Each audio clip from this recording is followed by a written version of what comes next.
इसके बारे में हम चर्चा करें, सुन लीजिए। इसके पहले भी मैंने एक वीडियो डाली है जिसमें से एकादशी का महात्म्य आपके पास तक भेजा है। अब हम इसकी व्रत कथा, और ध्यान रखना किसी भी एकादशी की व्रत कथा आप सुनते हैं तो उसका फल 1000 गऊ दान करने के बराबर होता है।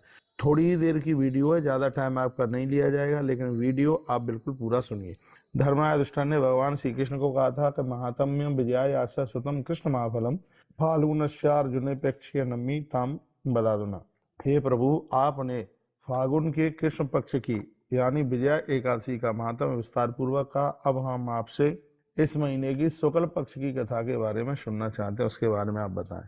तो भगवान श्री कृष्ण कहते हैं, धर्मपुत्र महाभाग शृणु वक्ष्यामि ते धुना योक्ता प्रश्नेन मानधात्रा वशिष्ठेन महात्मना। भगवान श्री कृष्ण कहते हैं, धर्मराज युधिष्ठिर गुरुदेव वशिष्ठ ने जो राजा मानधाता को आंवले की एकादशी का जो महात्म्य सुनाया, वही हम आपको सुनाने के लिए जा रहे हैं। कथा पूरी सुने। देखिए, संस्कृत के श्लोक बोल करके हम आपको कथा सुना रहे हैं। भगवान कृष्ण कहते हैं, फाल्गुनस्य विशेषेण विशेषा कथितो नृप। कहा गुरुदेव वशिष्ठ ने कहा था मानधाता से, हे राजन, फागुन की शुक्ल पक्ष की एकादशी अपने आप में बहुत विशेष है। आंवला की व्रतम पुण्यम विष्णु लोक फल प्रदम। आंवले की एकादशी के नाम से इसको जाना जाता है। इस व्रत को करने वाले लोग विष्णु लोक को प्राप्त होते हैं।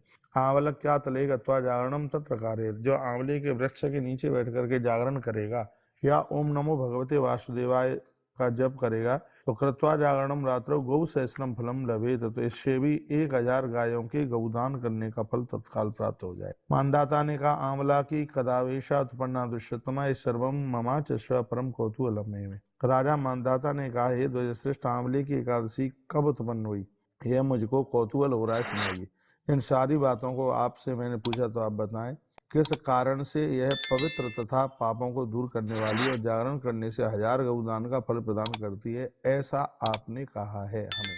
क्या आपने कहा है, कस्मात जागरणम कृत्वा गौ सहस्रम फलम लभेत। आपने कहा कि इसके रात्रि में जागरण करने से, और वो भी आंवला का वृक्ष गमले में हो तो उसको पास रख लीजिएगा तो 1000 गायों के गोदान करने का फल प्राप्त हो जाएगा। तब महर्षि वशिष्ठ ने कहा कि पृथ्वी पर कैसे 11 प्रकट हुई, वो मैं आपको बताता हूँ।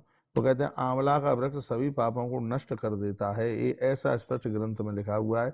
आंवला की महावृक्ष सर्व पाप प्रणाशनम।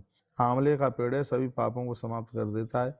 जब महाप्रलय हो गया था, सभी स्थावर जंगम सब नष्ट हो गए थे, देवता असुर उरग तथा राक्षस भी नष्ट हो गए थे। उस समय भगवान अपने अव्यय धाम में चले गए। उसके बाद जब भगवान जगे, उस समय परम ब्रह्म के मुख से चंद्र के समान उनके मुख से लार निकली, और ऐसा वर्णन किया गया है कि भगवान के मुख से एक तेज निकला, और वर्णन किया गया है 10 नंबर का श्लोक है, बड़ा अद्भुत है। ततो स्यः जागृतो ब्रह्म मुखाच शिव संप्रभम षष्ठी बनाद बिंदु रूपन नमच भूमौ निपपातः। तो भगवान के मुख से, देखने में तो लग रहा था कि भगवान के मुख में लार है, लेकिन ऐसा था नहीं। भगवान के मुख से देखते देखते एक दिव्य तेज प्रकट हुआ, और वही तेज धरती पर आकर के गिरा। तो देखते देखते उसी तेज में से एक दिव्य वृक्ष प्रकट हो गया, जो कई शाखाओं को लेकर के प्रकट हुआ था, और उसी को विधाता ब्रह्मा जी ने, शव ने आकर के उसका वंदन और पूजन किया,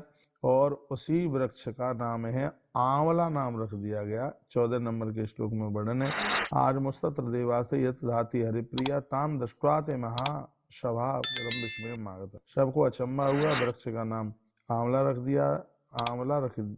दिया था, और यह आंवले का वृक्ष भगवान विष्णु को अत्यंत प्रिय। इसका स्मरण करने मात्र से गौदान का फल प्राप्त हो जाता है। 16 नंबर के श्लोक में लिखा है, आंवला की नगो हिषा प्रवरो वैष्णवो अस्य स्मरण देव लभे गौदानजम फलम।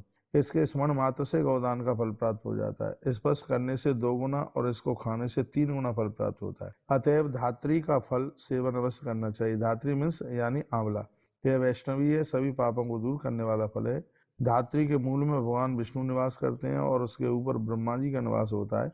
इसके स्कंदों में स्वयं भगवान शंकर वास करते हैं। शाखाओं में सभी मुनिगण रहते हैं, शाखाओं में देवताओं का निवास होता है। 19 नंबर के श्लोक में ऐसा अद्भुत वर्णन किया गया, सर्व पापहरा प्रोक्ता वैष्णवी पापनाशिनी तस्या मूले स्थितो विष्णु तो दुर्वे च पितामह स्कंदे च भगवान रुद्र संस्था परमेश्वर शाखासु मुनिया सर्वे प्रशाखासु च देवता। इसकी हर शाखा पर ऋषि मुनियों का वास होता है। इसके पत्तों में देवता रहते हैं, और फूलों में मर्दगणों का वास होता है। इसके फलों में प्रजापति गण रहते हैं।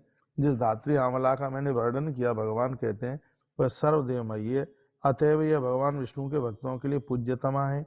ऋषियों ने कहा कि आप कौन हैं? आपको हम लोग नहीं जानते। आप किसके कारण आए? आप देवता हैं या कोई दूसरे हैं? आप ठीक ठीक बताएं। आकाशवाणी ने कहा कि जो सभी भूतों तथा भुवनों की सृष्टि करते हैं, ये आकाशवाणी बोली थी, ध्यान से सुनिएगा, जिनका साक्षात्कार विद्वान भी नहीं कर पाते, और वही मैं सनातन विष्णु हूँ। भगवान प्रकट होकर के ऋषियों से ऐसा बोले। देवता साध्य भगवान का वह वचन सुनकर ब्रह्मा जी के पुत्रों ने उनकी बहुत स्तुति करी। ऋषियों ने सभी भूतों की आत्मा स्वरूप उन्होंने सब ने भगवान को प्रणाम वंदन किया। ऋषियों ने कहा, हे भगवान, यदि आप हम लोगों का कल्याण करने के लिए पधारे हैं, हमारे ऊपर संतुष्ट हैं, तो आप हमें बताइए कि आयास आपका एकदम कैसे? ये पूछा गया कि एकदम आप प्रकट हुए हैं, अचंबा आश्चर्य जैसा लग रहा है। तब विष्णु भगवान ने कहा, फागुन मास के शुक्ल पक्ष की द्वादशी तिथि को यदि पुख नक्षत्र का योग हो तो वह एकादशी महापुण्य तथा महापापों का नाश करने वाली हो जाती है। 30 नंबर के श्लोक में लिखा है, फाल्गुने शुक्ल पक्षेतु पुखेण द्वादशी यदि भवेशा च महापुण्यम महापातक नाशिनी। उस तिथि को आंवला के नीचे जागरण करें और उसकी विधि है ये। ऐसा करने वाला सभी पापों से मुक्त हो जाता है, 1000 गोदान का फल प्राप्त करता है। इसमें बिल्कुल भी कोई संशय वाली बात नहीं है।